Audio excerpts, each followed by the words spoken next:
Bonjour, on aimerait consacrer cette deuxième vidéo à l'aspect du temps, car perdre du poids nécessite du temps. C'est tentant quand on voit les pubs perdre vite 10 kilos pour avoir une ligne swell pour cet été. C'est clair, tout le monde cherche cet effet immédiat, mais malheureusement souvent on paye cher cet effet immédiat, avec des carences et une reprise assez vite. Chiara va maintenant vous expliquer les raisons psychologiques pourquoi il faut se donner du temps. Oui, c'est vrai. La perte de poids prend du temps. Donc, il faut considérer qu'en moyenne, un changement prend entre 8 et 12 semaines, ok, pour s'amorcer, pour s'instaurer. Donc, vous comprenez facilement que si on veut faire un changement de ce type-là, donc de notre alimentation, de notre hygiène de vie, il est important de laisser à notre cerveau le temps de s'habituer, de lui faire comprendre qu'on est en train de faire un changement dans notre vie et qu'on aimerait justement le maintenir à long terme, donc le persévérer. Donc vous comprenez facilement que si on essaye par exemple de perdre du poids juste pour l'été, ok, on peut arriver, on peut faire une restriction de tous les aliments qu'on va manger, on va mettre de côté certains types d'aliments, on va en favoriser d'autres, on va se mettre à faire beaucoup de sport, mais peut-être on arrive même à perdre du poids à 10 kilos comme on aimerait pour aller à la plage. Mais le problème c'est que notre cerveau, il n'a pas eu le temps concrètement de comprendre ce qui était en train de se passer et d'installer justement cette habitude. Donc ce qui va se passer, c'est que ensuite, après l'été, vu qu'il n'a pas eu le temps de mettre en place ces nouvelles habitudes, on va facilement arriver à reprendre les mauvaises habitudes parce que c'est celles qui ont été là depuis plus longtemps. Et du coup, ça va être plus facile pour le cerveau de se baser sur ces vieilles habitudes que sur les nouvelles parce que les nouvelles, il n'a pas eu le temps de les mettre en place. Ok? Donc c'est pour ça qu'il faut quand même laisser du temps, d'un point de vue psychologique, à notre cerveau de s'habituer à ces nouvelles habitudes. Merci Chiara pour ces explications. Concrètement, c'est sain de viser à 1 à 2 kilos de perte chaque mois.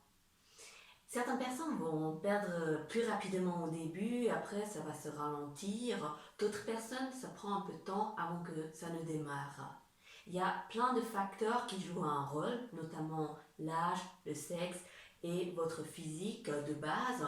Donc une personne plus lourde va au début plus rapidement perdre du poids que quelqu'un qui a peut-être seulement 5 à 10 kilos à perdre. Ce qui est important à retenir, c'est de ne pas se décourager, de vraiment donner du temps à votre corps. Après, ce qui est très important de encore souligner, c'est que les aspects positifs d'une perte lente.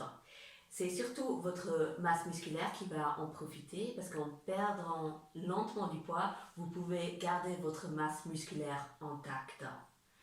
Après aussi, pour ne pas avoir des carences en nutriments, c'est très bien de faire lentement parce que comme ça, vous vous donnez de tout et puis vous ne faites pas de restrictions.